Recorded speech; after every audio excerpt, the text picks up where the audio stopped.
नमस्कार। मैं आपको मगध साम्राज्य के शक्तिशाली शासकों के बारे में जानकारी दे रहा था। मैंने मगध साम्राज्य के उस शक्तिशाली राजवंश के बारे में आपको जानकारी दी थी जो भारतीय इतिहास में हर्यक वंश के नाम से जाना जाता है। और इस हर्यक वंश का महत्वपूर्ण शक्तिशाली शासक बिम्बिसार था, जिसके बारे में इससे पहले वाली वीडियो में मैं आपको पूरी जानकारी दे चुका हूँ। मैंने आपको ये बताया था कि बिम्बिसार की हत्या कर दी गई थी और बिम्बिसार की हत्या उनके ही पुत्र अजातशत्रु ने की थी। भारतीय इतिहास में महाशासकों की श्रृंखला में जहाँ बिम्बिसार का नाम आता है, आइए उसी श्रृंखला में आज हम उस महान शासक के बारे में, उस महान एक अन्य शासक के बारे में जानकारी प्राप्त करें जिसने कि मगध साम्राज्य की सीमाओं का विस्तार और अधिक किया था। वो महान जो शासक था वो बिम्बिसार का पुत्र अजातशत्रु था। यद्यपि अजातशत्रु ने अपने पिता की हत्या की थी, परंतु पराक्रम के क्षेत्र के अंदर, अपनी युद्ध नीति के अंदर, अपने प्रशासन के रूप में अजातशत्रु भी अपने पिता की तरह बहुत योग्य थे बचपन से ही। क्योंकि उन्होंने शासन का एक लंबा अनुभव प्राप्त कर लिया था, इसलिए अपने अनुभव के आधार पर एक बहुत कुशल संचालन उन्होंने मगध साम्राज्य का किया था। अपनी ताकत से उन्होंने मगध साम्राज्य की सीमाओं में वज्र साम्राज्य को मिलाया था। उन्होंने कौशल को भी पराजित करने का प्रयास किया था और साथ साथ में उन्होंने शक्तिशाली लिच्छियों को भी उन्होंने पराजित किया था। जो शक्तिशाली राज्य थे उनके साथ भी उनका लगातार संघर्ष हुआ था। इस शक्तिशाली शासक के शासनकाल की एक और महत्वपूर्ण घटना जो भारतीय इतिहास के लिए बहुत महत्वपूर्ण थी, इनके शासनकाल में महात्मा बुद्ध का महापरिनिर्वाण हुआ था। यानी कि 483 BC के अंदर, 483 ईसा पूर्व के अंदर महात्मा बुद्ध का जब महापरिनिर्वाण हुआ था, उस समय मगध के शासक ये अजातशत्रु ही थे। और इनके शासनकाल में ही महात्मा बुद्ध की मृत्यु के बाद पहली बौद्ध संगीति राजगृह में आयोजित हुई थी, और जिसमें सुत्त पिटक और विनय पिटक नामक जो दो महत्वपूर्ण बौद्ध ग्रंथ थे उनका संपादन हुआ था। दोबारा सुन लीजिए कि अजातशत्रु के शासनकाल की सबसे महत्वपूर्ण घटना, युद्धों के अलावा अगर मैं बात करूं तो अजातशत्रु के शासनकाल में महात्मा बुद्ध का महापरिनिर्वाण हुआ था। और उनकी मृत्यु के बाद जो पहली बौद्ध संगीति राजगृह में आयोजित हुई थी, सतपर्णी गुफा के अंदर आयोजित की थी, वो पहली संगति इन्हीं अजातशत्रु के शासनकाल में हुई थी।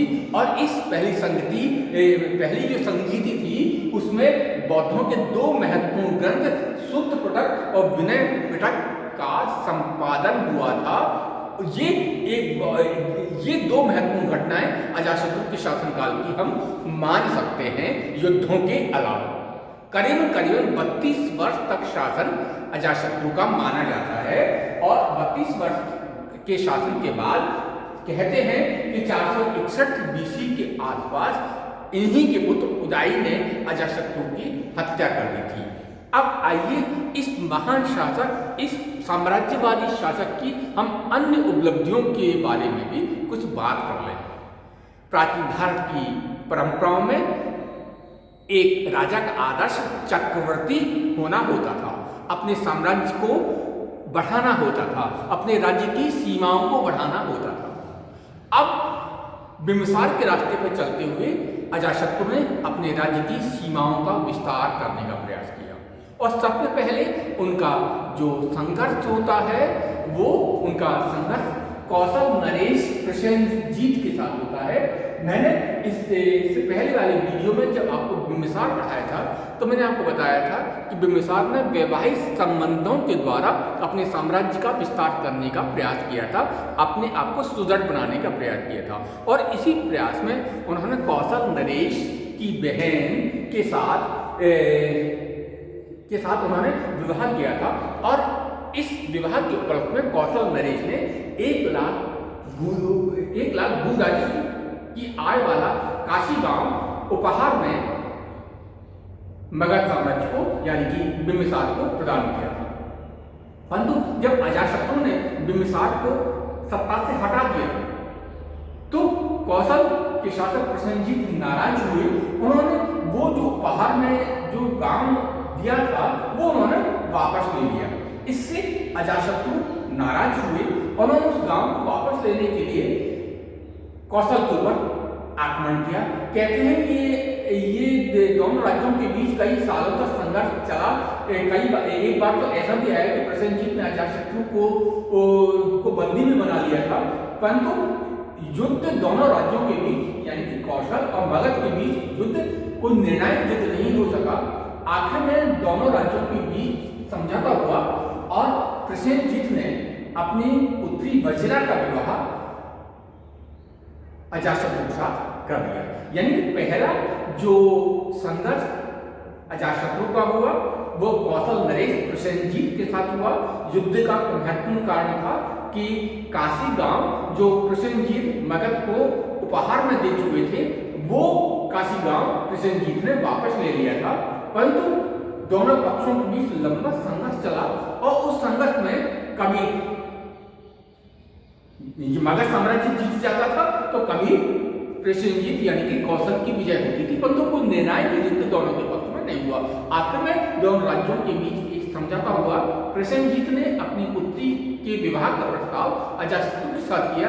अजातशत्रु के लिए ये अच्छा अवसर था कौशल के साथ अपने संबंधों को दोबारा सामान्य बनाने का, और अजातशत्रु ने इस प्रस्ताव को स्वीकार कर लिया और कौशल नरेश प्रसेनजीत की जो बेटी थी, जो पुत्री थी, उसका विवाह अजातशत्रु के साथ हो गया। और जो संघर्ष का मूल कारण था, जो संघर्ष का एक बुनियादी कारण मैंने आपको बताया था कि जो काशी गांव था जो कि कौशल ने इस मगध से वापस ले लिया था, इस विवाह के बाद यानी कि वज्रा के साथ जो विवाह अजातशत्रु का हुआ, इस विवाह के बाद वो काशी गांव दोबारा मगध को सौंप दिया गया। तो इस तरह जो कौशल के साथ रिश्ते पहले की तरह सामान्य हो गए। दूसरा संघर्ष हुआ इस अजातशत्रु का वज्जी साम्राज्य के साथ। तत्कालीन लिच्छवी साम्राज्य का इस वज्जी साम्राज्य में लिच्छवी एक बहुत महत्वपूर्ण गणराज्य थे, बहुत लड़ाकू माने जाते थे और बिंबिसार ने इन लिच्छुओं के साथ बहुत मधुर संबंध स्थापित किए थे। लिच्छवी जो लिच्छवी नरेश थे चेटक, उन्होंने अपनी पुत्री चेलना की शादी बिंबिसार के साथ की थी। इस तरह लिच्छवियों और मगध के साथ संबंध बहुत अच्छे थे, परंतु जैसे ही बिंबिसार सत्ता से हटे वैसे ही लिच्छवियों के साथ संबंध मगध के खराब होने लगे। इसका कारण ये था कि जो लिच्छवी राजकुमारी थी उसके दो पुत्र थे, हल और बेहल। बिंबिसार ने उन हल बेहल को एक बहुत बहुमूल्य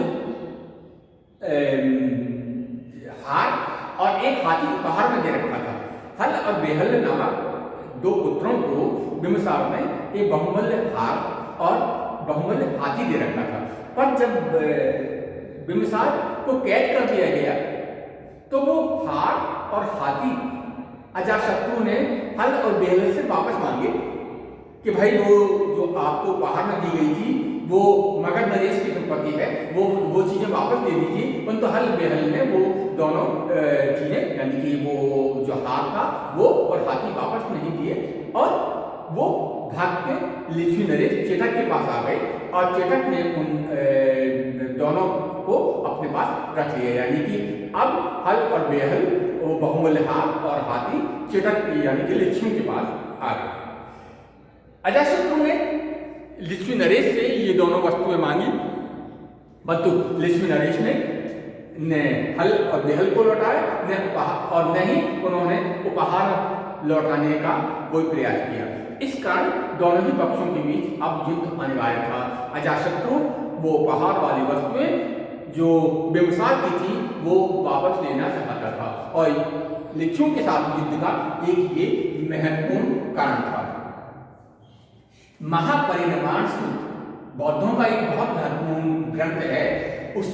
उसके अनुसार युद्ध का एक और अन्य कारण था, वो ये था कि गंगा किनारे, गंगा जो इन लिच्छवियों और मगध के बीच में बहती थी, इस सोने की इस गंगा किनारे एक रत्नों की खान थी और उस खान पर अधिकांश लिच्छवियों का कब्जा था। परंतु अब अजातशत्रु उस खान पर, उस रत्नों के खान पर खुद कब्जा करना चाहता था।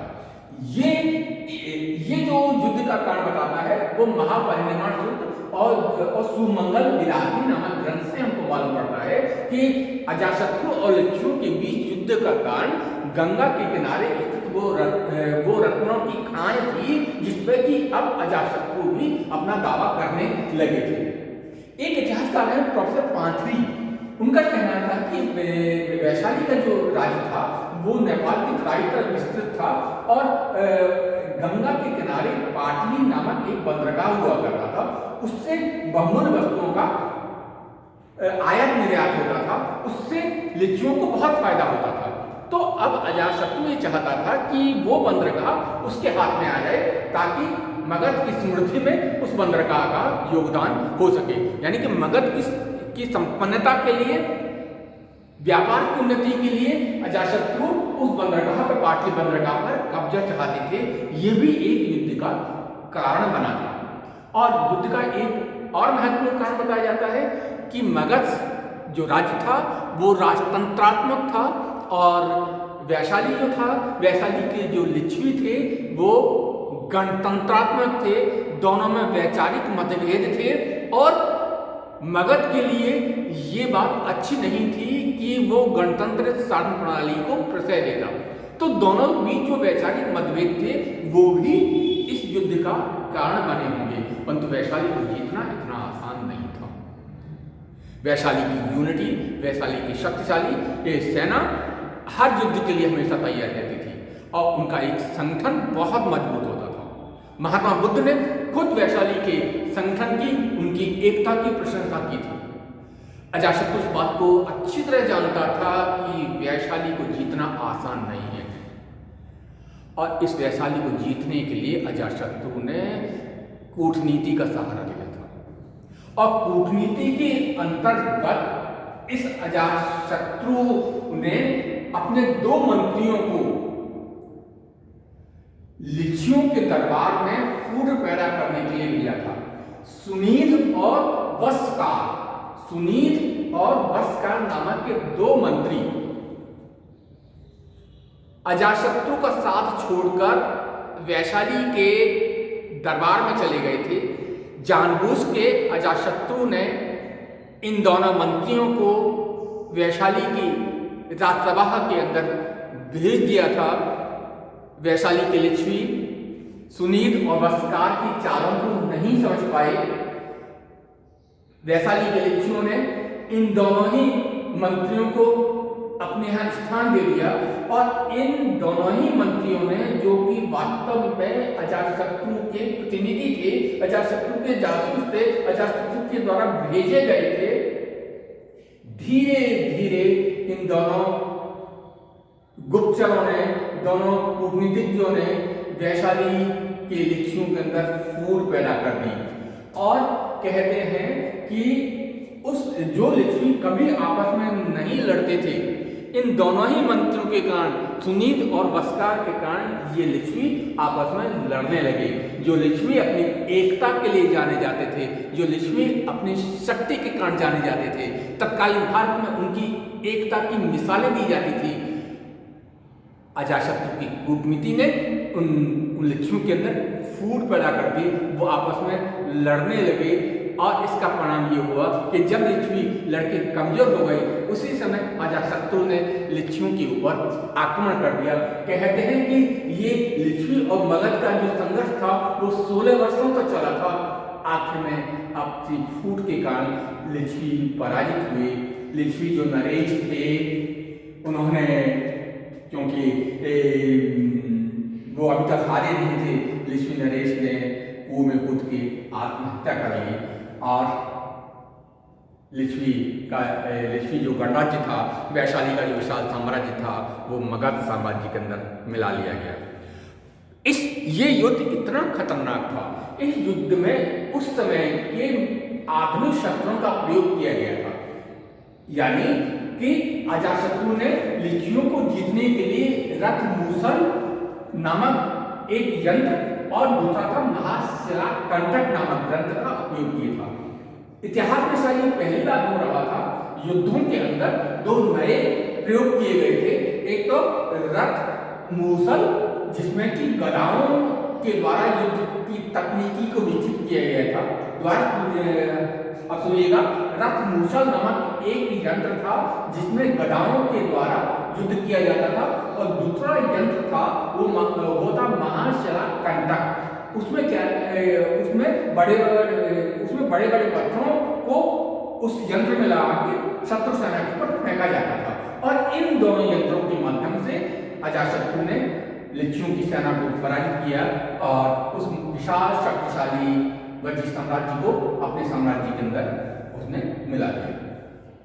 उसके बाद अगला जो संघर्ष हुआ, अगला जो संघर्ष था या तनाव था, वो अवंती के साथ था। अवंती के साथ हम किसी युद्ध का वर्णन नहीं देख रहे हैं।